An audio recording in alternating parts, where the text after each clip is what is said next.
Good morning, all of you. Today we are going to start the fifth unit. The first topic is factor pricing.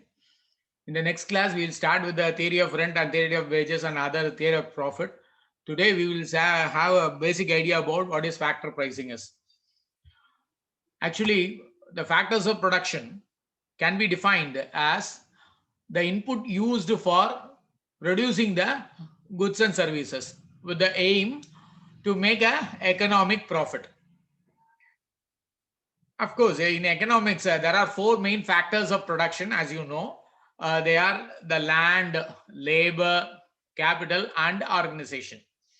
The price that the entrepreneur pays for availing the services of these factors is called factor pricing. I will repeat again, the price that the entrepreneur pays to avail the service of these factors are called factor pricing.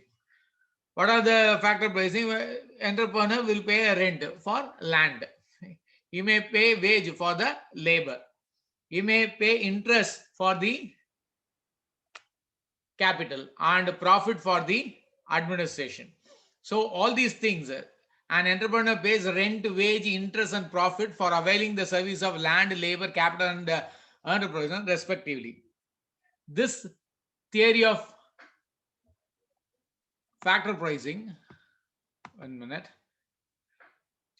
there will be different theories: theory of rent, theory of wage, theory of interest and theory of profit. There are four theories. Before that, let's have some basic idea about how the factor price is determined. The determination of factor prices is always assumed to be similar to the determination of product prices. This is because in both the cases, the price are determined with the help of the demand and supply forces. Moreover, the demand for the factors of production is similar to the demand for the product. However, there are two main differences in the supply side of the factors of production as well as in the product side. First one is, in product market, the supply of product is determined by its marginal cost of production. On the other hand, in factors market, it is not possible to determine the supply factor on the basis of marginal cost. So what we have to do, one is the marginal approach, another one is the actual approach. So in these two ways, we can able to understand what is the supply side of the production. For example, it is very difficult to ascertain the exact cost of production factors because the land and capital now they are, it is not possible because the money values keep on changing. The land value is it has appreciation and we cannot change the place. Secondly, the supply of factor product cannot be readily adjusted in case of products. For instance, if the demand for the land increases, then it is not possible to increase the supply immediately. Why? Because sources are limited. That much land only available. It is not possible to increase. In the other case, for capital, we cannot measure this is the value because the money values keep on changing. So there are some difficulties in determination of the factor price. So for that, first we should understand what is the basic for factor pricing. That is why I have given the title called concept of factor pricing. Factor pricing is associated with the prices that an entrepreneur pays to avail the service rendered by the factors of production. For example, the entrepreneur need to pay wage for the labor.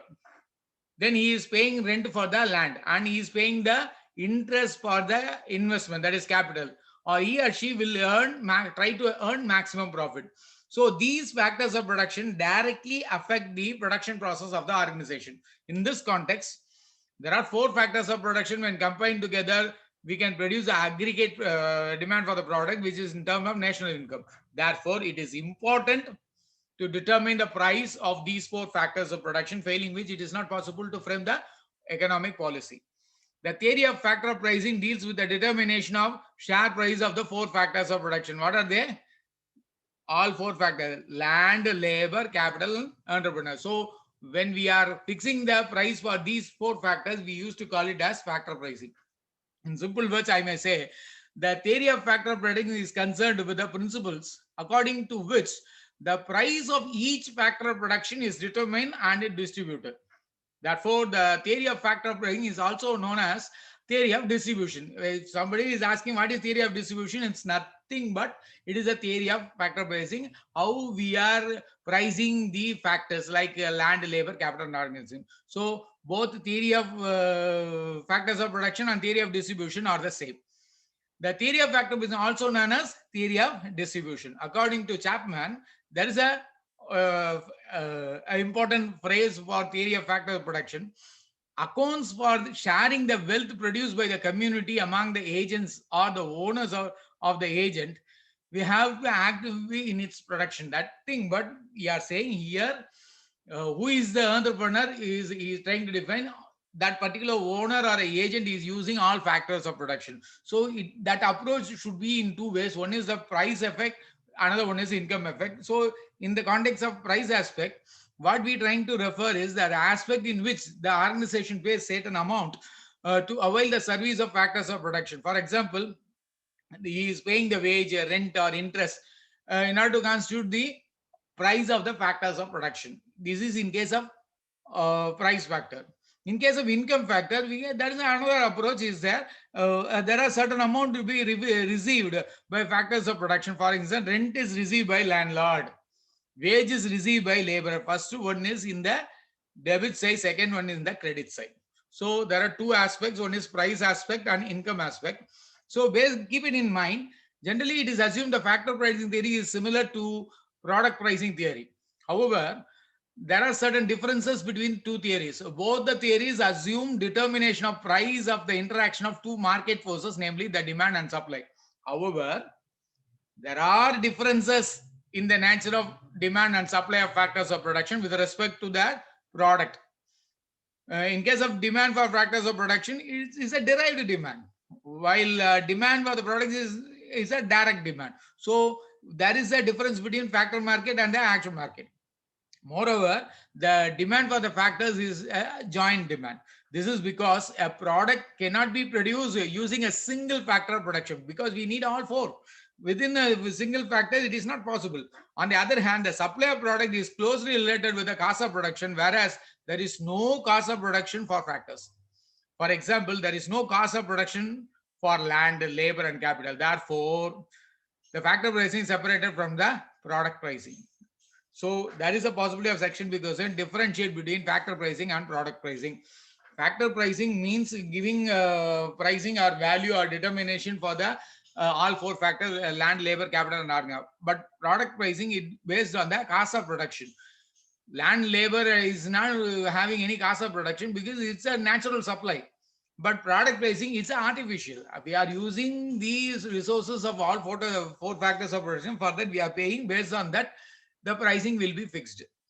So this basic difference we should know. And finally, let's start with the theories of factors of production. In the next class, I'm going to teach about the theory of rent. Before that, there are two approaches. One is called margin productivity theory. Another one is modern theory of factor pricing. So based on these two, all four theories will be studied. Actually, the theory of factor pricing is concerned with the principles according to the price of each factor of production is determined and distributed. The distribution of factors of production can be of two types. One is the personal, second one is a functional. Personal distribution means it concerns with the distribution of income among the different individuals. But in case it is associated with the amount of income generated with the source of income. For example, an individual is earning some 30,000 rupees per month, and out of that particular income, he is paying for the wage, rent, and other dividend. On the other hand, the functional distribution is associated with the distribution of income among different factors of production. How much he is paying for wage, how much he is paying for rent. The first one is about where he can get the source. The second one is where he can have the outlet. So concerned with these two, how we have to do it? There are two approaches. One is marginal productivity theory. The other one is modern theory of factors of production. That is, suppose an individual is having a 20,000 rupees income, he may earn as a wage, he may earn as a rent, and he may earn from the dividend. So these are all called marginal productivity theory. The second one is out of the 20,000 rupees, he is paying salary or paying wage to the servant, he is paying rent for his house, and he is paying the interest for the loan. All these things, it is in the other side, he is giving for the price for the factors of production. So there are two approaches. One is distribution side, other one is actual side. So distribution of factor of production, there are two theories. One is marginal productivity theory and factor pricing theory. So with this, I'm winding up. If you have any doubt, you can ask me now. Tomorrow, I'm going to take Ricardo's theory of rent.